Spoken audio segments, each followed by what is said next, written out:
tanggung jawab kita sebagai generasi muda, sebagai pelajar cinta tanah air adalah belajar dengan sungguh-sungguh. Itu yang paling penting gitu.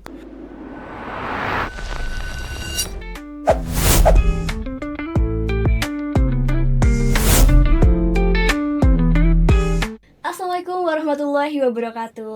Halo Sobat Necis, kembali lagi bersama podcast Necis Talk Juara. Bersama saya, Dia Imelda sebagai host yang akan menemani kalian sampai akhir acara. Baik, seperti yang kalian ketahui, kita sudah meninjak ke bulan Agustus, bulan yang sangat identik dengan kemerdekaan. Teman-teman pasti pernah berpikir, bagaimana sih kita sebagai generasi muda akan mempertahankan kemerdekaan Indonesia? Apakah harus berperang menggunakan bambu runcing atau tidak? Di sini saya tidak sendirian, tapi saya sudah ditemani oleh Bapak Wawan Ridwansyah, salah satu guru PPKN yang ada di SMA Negeri 1 Cilimus. Assalamualaikum Bapak Wawan. Waalaikumsalam warahmatullahi wabarakatuh. Baik Pak, kita kan sudah meninjak ke bulan Agustus, bulan yang identik dengan kemerdekaan. Nah, menurut Bapak, apa sih makna kemerdekaan bagi generasi muda zaman sekarang? Oke, baik ya. Terima kasih atas kesempatannya di podcast kali ini. Kita memasuki bulan Agustus bertepatan dengan kemerdekaan Republik Indonesia, dan tahun 2025 ini berarti HUT kemerdekaan Republik Indonesia yang ke-80 ya. Nah, setiap hari ulang tahun kemerdekaan Republik Indonesia tentunya mempunyai nilai dan makna gitu ya. Tadi disampaikan apa saja makna dari HUT kemerdekaan Republik Indonesia bagi generasi muda. Tentunya kita sebagai generasi muda harus bisa mengambil makna dari setiap peringatan hari ulang tahun kemerdekaan Republik Indonesia tersebut. Di antaranya bahwa kita menyadari betul dengan kita bisa menikmati kemerdekaan, kita mempunyai identitas nasional. Bahwa kita generasi muda, siapa kita? Kita adalah warga negara Republik Indonesia. Kita juga bisa mengapresiasi penghargaan terhadap para pejuang. Dan yang lebih penting, kita sebagai generasi muda jangan lupa harus siap berkarya dan berinovasi. Terlebih, negara kita adalah negara yang berbineka tunggal ika, maka kita pun harus senantiasa menjaga semangat persatuan dan toleransi. Itu makna yang harus betul-betul kita pahami dengan adanya nikmat kemerdekaan yang kita peringati setiap tanggal 17 Agustus gitu. Itu deh. Baik, berkebinekaan ya Pak? Iya. Oke Pak, banyak orang mikir bela negara itu soal perang atau jadi tentara. Iya. Kalau menurut Bapak, apa arti bela negara yang sebenarnya? Oke. Bela negara, sebuah kata yang sederhana tapi penuh makna. Betul, kadangkala terpikir di benak kita kalau kita berpikir bela negara, angkat senjata, kalau dulu mungkin membawa bambu runcing. Nah, sebetulnya bela negara itu tidak hanya angkat senjata, membawa bambu runcing, ataupun kita bergerilya, tetapi lebih pada sikap, pada perilaku yang dilakukan oleh warga negara dengan dilandasi kecintaan terhadap tanah air dan bangsanya. Jadi lebih mengarahnya pada apa? Sikap dan perilaku kita sebagai warga negara, tentu landasannya tadi cinta terhadap tanah air dan bangsa. Sehingga nantinya bahwa bela negara itu bisa dilakukan secara fisik maupun non fisik. Terlebih kita generasi muda. Kalau dulu betul di masa kita masih dijajah, bela negaranya berbentuk fisik, perjuangan fisik. Sekarang non fisik, kita lebih mengarah pada apa? Pendidikan moral, etika, pendidikan karakter. Apalagi sekarang Pak Mendikbud menginginkan adanya 7 kebiasaan baik anak Indonesia. Itu lebih cenderung sebagai perilaku bela negara yang harus kita tanamkan dalam diri generasi muda. Baik Pak, apakah siswa SMA Negeri 1 Cilimus ini seperti kami bisa disebut sebagai membela negara? Contohnya itu bagaimana? Oke, luar biasa ya. Jadi sebagai pelajar, apalagi kita di jenjang SMA, khususnya anak-anak kami di SMA Negeri 1 Cilimus, apakah mereka juga termasuk melakukan bela negara saat ini? Ya. Kenapa Bapak katakan iya? Karena tadi bela negara bisa secara fisik, bisa non fisik, salah satunya pendidikan moral. Generasi muda, kita sebagai pelajar, maka larinya pada tanggung jawab. Tanggung jawab kita sebagai generasi muda, sebagai pelajar, cinta tanah air adalah belajar dengan sungguh-sungguh. Itu yang paling penting, gitu. Oke, Kan tadi kalau dulu perjuangannya pakai senjata, Mhm. yang paling terkenal tuh bambu Bambu runcing, runcingnya. betul, khas Kalau Indonesianya. sekarang berarti perjuangan apa yang paling penting untuk anak mudanya? Mhm. Nah, kalau dulu dengan ngangkat senjata, Ya. kalau sekarang bagaimana tanggung jawab kita untuk menjaga identitas nasional, jati diri bangsa. Karena saat ini justru yang terpenting kita harus bisa membentengi diri dari pengaruh globalisasi dan westernisasi itu. Oke. Oke, apa sih perbedaan cara membela negara antara generasi pejuang zaman dulu dengan generasi muda sekarang? Oke. Kalau generasi zaman dulu kita banyak berhadapannya secara fisik.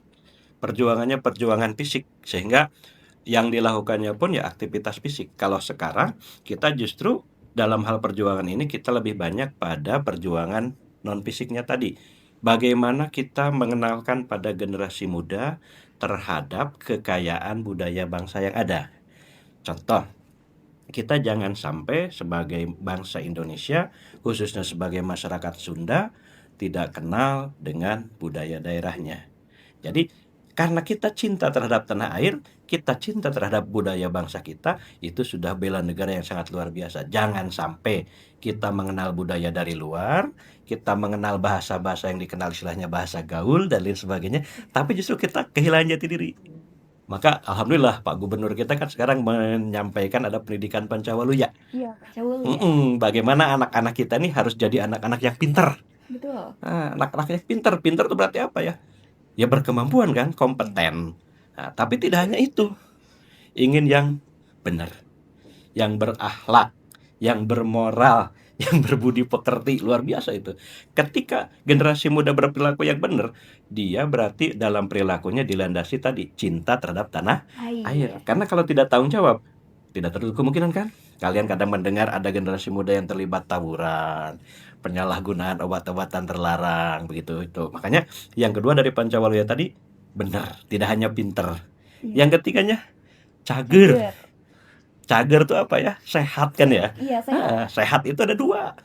Sehat jasmani, sehat rohani. Itu yang terpenting. Jangan sampai ada orang sehat jasmaninya tapi Rohaninya gitu, rohaninya nggak sehat. Jadi sehat jasmani dan sehat rohani. Kemudian yang keempatnya adalah apa tadi? Pinter, bener, cager, bager.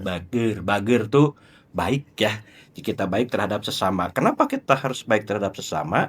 Karena tadi Indonesia beraneka ragam. Ada yang beda-beda agamanya, ada yang beda-beda sukunya, ada yang beda-beda budayanya. Kita harus bisa baik terhadap semua orang. Maka di sekolah dikenalkan, jangan sampai ada bullying. Karena di kelas itu atau di sekolah itu kan pasti ada siswa dengan berbagai macam kondisi ekonomi, kondisi fisik, dan kondisi-kondisi lainnya. Harus bisa saling menghargai dan menghormati. Toleransi tadi. Dan yang terakhir, singer istilahnya. Bahasa Indonesianya dipadankan dengan terampil ya kalau nggak salah itu. Jadi kita itu harus jadi generasi muda yang terampil. Terampil apa? Bisa mengambil keputusan yang terbaik dalam setiap kesempatan. Itu. Oke. Baik, Bapak. Bagaimana sih cara menanamkan cinta tanah air di zaman modern yang penuh tren ini? Iya, oke. Tantangannya luar biasa ya. Menanamkan semangat cinta tanah air di kondisi sekarang yang betul luar biasa, tantangannya sangat-sangat luar biasa kami rasakan. Jadi sebagai pendidik, khususnya di pendidikan Pancasila, itu salah satu media untuk mengajarkan dan menanamkan nilai-nilai semangat bela negara. Karena bela negara itu dalam UUD 45 pun disampaikan di pasal 30-nya merupakan hak sekaligus kewajiban bagi warga negara. Jadi akan erat dengan kewajiban. Nah, kewajiban menimbulkan adanya tanggung jawab. Contoh, kita di sekolah ditanamkan setiap hari Senin kita melaksanakan upacara bendera. Kenapa sih kita harus upacara bendera? Tentunya ada nilai filosofinya. dalam rangka kita menumbuhkan tadi, mengingat semangat para pejuang pergerakan kemerdekaan, dan akhirnya kita bisa menikmati kemerdekaan, kita bisa belajar dengan tenang. Bahkan semua orang, semua warga negara berhak mendapatkan pendidikan dan pengajaran. Kalau dulu di masa penjajahan kan terbatas, hanya masyarakat kelas tertentu yang bisa mengenyam pendidikan. Kemudian cara yang lain adalah dengan pembiasaan. Pembiasaannya ada di rumah, ada di sekolah. Di sekolah, contoh, tanggung jawab menjaga kebersihan kelas. Ada jadwal piketnya. Nah, di situ juga ada aturan-aturan, ada norma-norma. Ketika ada yang tidak melaksanakan, ketika ada yang melaksanakan, dan alhamdulillah kalau di sekolah kita kan ada lomba kebersihan kelas. Itu Iya, salah satu upaya memotivasi, upaya menumbuhkan nilai bela negara iya. terhadap generasi muda. Karena peribahasa menyatakan kalau tidak dikenalkan ya kapan mereka akan mengenalnya gitu. Tak kenal maka tak cinta. Mereka tidak akan mencintai terhadap bangsanya. Bagaimana kita mencintainya? Ya tadi dari hal-hal yang kecil. Di sekolah juga disediakan rambu-rambu, toilet, arah ke perpustakaan. Kadangkala kita mungkin di jalanan suka melihat ada generasi muda yang iseng. Bahasanya mungkin iseng gitu ya. Ada tanda-tanda layanan publik yang malah dilepas, ada kadang dilempar dan lain sebagainya. Padahal salah satu wujud bela negara kita, tanggung jawab kita sederhana, ikut menjaganya, ikut merawat fasilitas yang disediakan oleh negara. Gitu. Jadi pembiasaan-pembiasaan itu tadi melalui penanaman nilai-nilai di lingkungan sekolah maupun di lingkungan keluarga, melalui pembiasaan kita awali sekarang tadi 7 kebiasaan anak Indonesia. Maka Bapak mengajak untuk seluruh anak SMA Cilimus, mari kita mulai membiasakan itu. Bangun Lebih pagi. awal. Ya, bangun pagi. Sudah bangun pagi apa yang harus kita lakukan? Jangan lupa beribadah. Itu poin penting ibadah. Jangan sampai justru ibadah jadi terlewat gitu kan. Nah, setelah beribadah berarti kan tadi rohani ya. Nah, jasmaninya juga jangan lupa berolahraga. Habis olahraga, pasti kebutuhan jasmani yang lain dibutuhkan. Maka kita sediakan makanan yang bergizi buat tubuh kita. Lalu kalau udah makan, tanggung jawab kita nih, belajar dengan sungguh-sungguh. Udah belajar? Ya oke deh, berikutnya jangan lupa kita kembali. Kita bagian dari masyarakat. Jangan sampai pulang sekolah, kita justru berdiam diri. Tapi mari kita bergabung di masyarakat. Wujud kita bergabung di masyarakat adalah salah satu aktualisasi juga dari bela negara. Kita mempersiapkan diri kita untuk menjadi warga negara, menjadi warga masyarakat. Dan terakhir, jangan lupa karena kita ada tanggung jawab bangun pagi, istirahat juga atau tidur lebih awal. Itu perilaku yang diharapkan menjadi nilai-nilai aktualisasi bela negara di kalangan pelajar Indonesia, khususnya di SMA Negeri 1 Cilimus. Oke. Baik, menurut Bapak, apa saja tantangan yang Bapak lihat di kalangan pelajar dalam hal semangat nasionalisme ini? Iya. Tantangannya betul, sekarang itu kita kadangkala merasa lebih bangga untuk tampil mengikuti budaya dari luar. Ya, tren dari luar. Kadang-kadang juga kita lebih senang menggunakan bahasa. Bahasa luar. Nah, itu. Kadang justru kita bahasa kitanya sendiri, bahasa ibu kita jadi lupa. Berbahasa Indonesia yang baik juga kadang kita juga jarang melakukan aktivitas itu. Yuk, sekarang kita lakukan dari diri sendiri tentunya diawali. Bagaimana kita membiasakan untuk bisa berbahasa. Contoh, di kita OSIS mengadakan juga kegiatan Kamis Nyunda gitu kan ya. Iya. Baik dari segi kultur pakaiannya, kemudian berbahasanya, walaupun ya memang kita proses pembelajaran kadangkala ada yang bahasanya santun, ada yang kurang. Tetapi kalau tidak pembiasaan kita nggak akan kenal. Karena betul tantangan itu bisa datang dari luar, bisa datang dari dalam. Dari luar maka betul mudah kita masih bisa dibendung karena ada ideologi Pancasila. Kadang yang dari dalam sifat malas, tidak disiplin itu yang justru harus kita lawan dari diri sendiri gitu. Baik Pak, di bulan kemerdekaan ini, menurut Bapak, kegiatan seperti lomba 17 Agustusan Iya. itu punya makna kebangsaan juga nggak? Lomba di kegiatan 17 Agustus itu luar biasa. Dari bela negara paling awal itu ada nilai gotong royong. Yang saya lihat mulai dari kemarin bahkan warga masyarakat itu sudah mulai bergotong royong, ada yang mulai merias gapura, Ya, ada yang mengecat jalan, ada ibu-ibunya yang sudah mulai diskusi menyiapkan untuk bahan perlombaan. Tujuannya apa? Satu, semangat gotong royongnya muncul.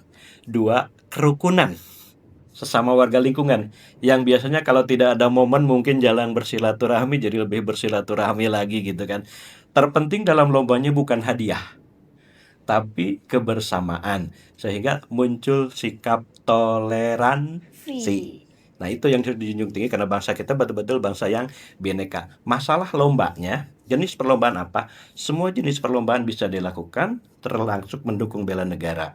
Yang tidak boleh justru kalau lomba yang tadi bertentangan dengan nilai dan norma. Jadi apapun boleh selama tidak melanggar nilai dan norma. Itu patokannya gitu. Baik, kalau Bapak boleh kasih Mm-mm. saran, hal kecil apa yang bisa mulai kami lakukan untuk membela negara dari lingkungan sekolah, Pak? Dari lingkungan sekolah Ya. tentunya. Oke. Untuk kita, Bapak mengajak seluruh siswa SMA Cilimus, mari kita sama-sama menjadi generasi muda yang memiliki tadi semangat bela negara. Mulai dari diri sendiri, mulai dari saat ini, mulai dari hal yang terkecil. Contoh, kita SMA Negeri 1 Cilimus, sekolah yang dikenal dengan lingkungan yang asri, sekolah yang pernah mendapatkan adiwiyata mandiri. Mari kita jaga kebersihan lingkungan kita. Tanggung jawab menjaga lingkungan, tanggung jawab terhadap fasilitas yang ada, pemanfaatan air dan lain sebagainya, tanggung jawab terhadap pemeliharaan energi. Di setiap ruangan ada juga fasilitas kipas, itu dijaga. Ketika tidak digunakan, ya tentu kita matikan. Dan tentu tanggung jawab terhadap belajar. Belajar dengan sungguh-sungguh, harumkan nama baik SMA Negeri Cilimus, tentu itu adalah sebuah langkah yang akan membawa keberuntungan tidak hanya bagi diri sendiri, tapi juga bagi alma mater dan anggota masyarakat pada umumnya. Baik, terakhir ya Pak, Jadi, apa pesan Bapak untuk siswa-siswi supaya tetap semangat jadi Mhm. bagian dari generasi penerus bangsa? Oke. Untuk anak-anakku semua, seperti tadi di awal sudah disampaikan, bahwa bela negara bukan hanya masalah militer, bukan hanya peperangan, tapi lebih pada sikap dan perilaku yang dilandasi oleh cinta tanah air. Saya mengajak untuk seluruh siswa, mari kita bersikap dan perilaku yang dilandasi oleh cinta tanah air, yang dilandasi oleh nilai-nilai luhur Pancasila. Mari kita sama-sama merasa sebagai satu keluarga besar SMA Negeri 1 Cilimus, tumbuhkan kerukunan, kebersamaan, kasih sayang. Jauhi yang namanya bullying, tidak ada tindakan kekerasan, dan tentunya seluruh siswa bisa menikmati kegiatan pembelajaran dengan baik, dengan penuh rasa tanggung jawab untuk meraih masa depan yang gemilang. Luar biasa untuk kita semua. Baik, teman-teman, berarti kita sebagai generasi muda tidak harus berperang dalam mempertahankan kemerdekaan Indonesia, tapi juga bisa dari sikap kita tentang kejujuran, tanggung jawab, kesatuan, dan lain sebagainya. Baik, Bapak, Iya, terima kasih sudah menyempatkan waktunya untuk sama-sama. Iya, podcast podcast Necis Juara. juara. Iya. Ya, dan terima kasih juga kepada teman-teman yang sudah setia menemani kita sampai akhir acara ini. Wassalamualaikum warahmatullahi wabarakatuh. Waalaikumsalam warahmatullahi wabarakatuh.